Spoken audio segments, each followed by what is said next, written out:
Hello guys, আসসালামু আলাইকুম। কেমন আছেন সবাই? আশা করি সকলে অনেক ভালো আছেন। তো আজকে আবার অনেক দিন পরে একটা সুন্দর দৃশ্য আপনাদেরকে দেখাচ্ছি। সেটা হচ্ছে আমাদের বর্ষার দৃশ্য। বর্ষা মৌসুমে আমাদের এই দৃশ্যটা কেমন লাগে? এতদিন ধরে শীতের মৌসুমের দৃশ্যটা দেখেছেন। তো এইবারে বর্ষায় গত বছরের চেয়ে অনেক পানি বেশি। তবে বর্ষার শুরুতেই অনেক পানি বেশি। গত বছর এত পানি হয় নাই। গত বছর থেকে এবারে এক হাত বেশি পানি এখন শুরুতেই। না জানি আরও উপরে উঠে, এবার তো মনে হচ্ছে যেন এইটাও মনে হয় ডুবে যাবে। এ হচ্ছে অবস্থা।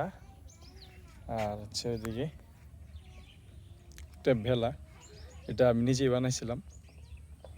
তো ভেলা দিয়ে এই তো এখানে কচুরি বানানো কি যেন করতেছে। এটা বানানোর উদ্দেশ্য হচ্ছে এই যে ওইখানে কিছু গাছ লাগাইছে, শাকসবজি উঁচুতে করে।